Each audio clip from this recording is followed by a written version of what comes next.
It's a legend in our family that when I was coming home from the hospital, when I had just been born, that the first words that Rupert said to me was, "Clap hands, baby." And I disappointed him very greatly because I was, I was barely there, and but he was trying very, very hard. I get very emotional talking about my brothers, so I'm sorry. But trying very hard to make me the best person I could be. He taught me to read before anyone else in school could read, and he made every day of my childhood, I had a wonderful childhood. Every day of my childhood was an adventure, and yes, a mystery.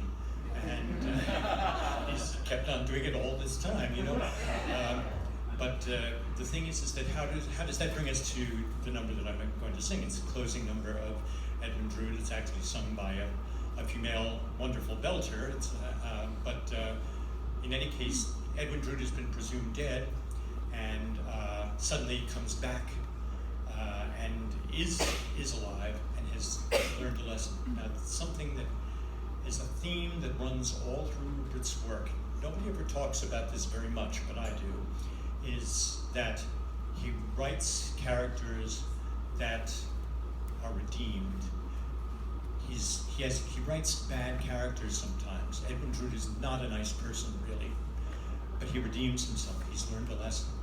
We have the absolutely luminous Deborah Monk here with us today, who performed the role of Carmen Bernstein in Curtains, and that's sort of the Kadisha role in that show, and seemed like unredeemable, but at the end in a very, very moving scene, beautifully directed by Scott Ellis, who is also here with us today. Carmen turned out to have real motivations, and it brought a tear to my eye every single time I saw it. And the thing is that Rupert always is looking to redeem people and for his own redemption, and so this very bad person named Rupert Holmes loves the fact that he has a brother that has this positive attitude.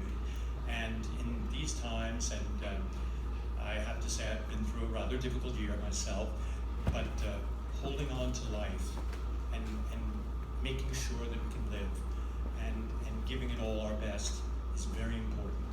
And that's what Edwin Drood says at the end of The Mystery of Edwin Drood. And so, Maestro, shall we? I'm going to speak for about a minute, don't mind.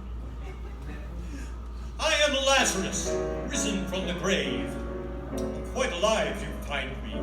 This tomb behind me is where I faced my closest shave. When I struck my head against the street, I was stunned, not stricken. My plot doth thicken, for Jasper flew me off my feet to the crypt, where I awoke in dark beyond belief. And while all above me showed their grief, I was screaming for my very breath. Only moments from death, you have no idea the sudden strength that you feel within you, the steel and sinew when fate stands smiling at arm's length. I escaped, from cloistrum I fled. I did not return here, till I could learn here just who in hell would wish me dead. But more than that, more than what solution fits the crime, what I've learned is that life is bits of time, and you fight for every tiny speck. When you're held by the neck, I have read the writing on the wall, and the greatest mystery is not the history of Jasper, Drood, and one and all. I have met my maker and returned. What advice I'm giving to all those living is just to learn what I have learned. Life is dear. There can be no victory in defeat. If outnumbered, beat a fast retreat to the nearest shelter and dig in. When you live, then you win. Scratch and claw for every day you're worth. Make them drag you screaming from life.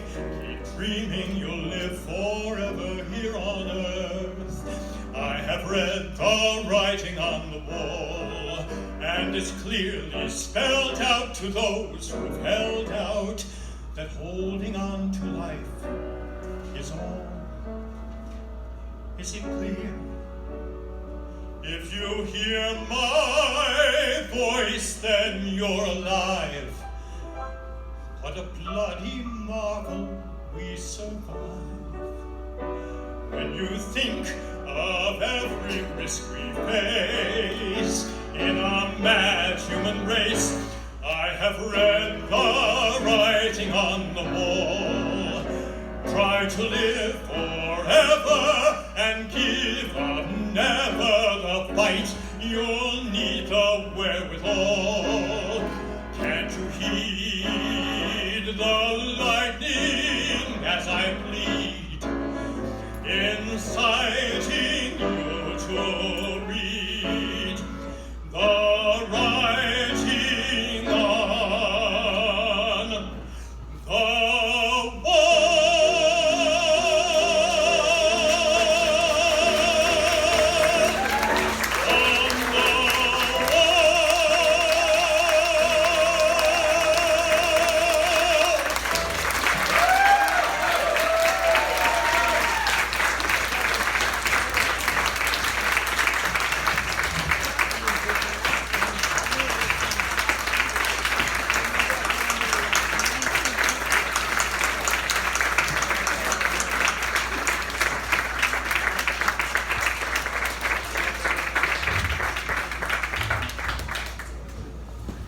Okay, on that emotional note,